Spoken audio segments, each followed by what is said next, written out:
तो योगी का बयान शंकराचार्य के खिलाफ गया। उस बयान ने बीजेपी को होने वाले डैमेज को पूरा करने के लिए केशव प्रसाद मौर्य को आगे कर दिया। अब केशव साइलेंट हुए तो ब्रजेश पाठक तलक शब्द के साथ सामने आ गए। ब्रजेश पाठक कहते हैं, चोटी नहीं खींचनी चाहिए थी, जो भी दोषी है उसके खिलाफ कड़ी कार्रवाई होनी चाहिए। चोटी खींचना महाअपराध है, देखिएगा महापाप लगेगा। दोस्तों, प्रयागराज माघ मेले में शंकराचार्य के अपमान और उनके शिष्यों की चोटी खींचकर की गई पिटाई प्रकरण में ये 3 बयान सीएम और दोनों डिप्टी सीएम के हैं। सवाल है कि एक तरफ सीएम का स्टैंड क्लियर है, फिर उनके दोनों डिप्टी सीएम क्यों नई लकीर पर चलने की कोशिश कर रहे हैं? क्या ये सारी कार्रवाई बीजेपी के शीर्ष नेतृत्व के दखल के बाद हो रही है? क्या शंकराचार्य विवाद के चलते यूपी में ब्राह्मणों की नाराजगी को दूर करने की ये कवायद है, या सरकार के अंदर ही इस मुद्दे को लेकर और विवाद गहराने के संकेत हैं? दोस्तों, ब्राह्मणों की नाराजगी का डर बीजेपी के अंदर पूरी तरह से समा चुका है।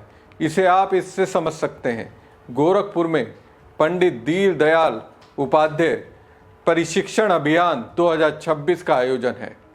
इसमें बैनर पर पीएम मोदी, बीजेपी अध्यक्ष नितिन नवीन की तस्वीर है। पोस्टर में डिप्टी सीएम केशव प्रसाद मौर्य की भी फोटो लगी हुई है, लेकिन तस्वीर नहीं है तो किसकी? मुख्यमंत्री योगी आदित्यनाथ की।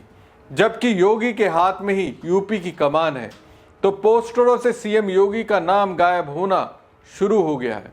दोस्तों, यूपी में बीजेपी से ब्राह्मणों की नाराजगी की कुछ वजह हैं, जैसे शीतकालीन सत्र के दौरान ब्राह्मण विधायकों की बैठक करने पर चेतावनी देना, प्रयागराज माघ मेले में शंकराचार्य का अपमान और उनके शिष्यों की चोटी खींचकर पिटाई, बरेली के सिटी मजिस्ट्रेट अलंकार अग्निहोत्री ने सरकार पर ब्राह्मण विरोधी होने का आरोप लगाते हुए इस्तीफा दे दिया था।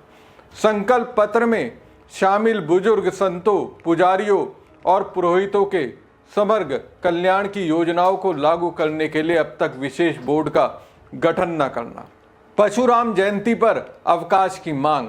पहले सपा में अवकाश था जिसे भाजपा सरकार ने खत्म कर दिया था। प्रदेश संगठन और केंद्रीय संगठन में कोई महत्वपूर्ण पद न मिलना,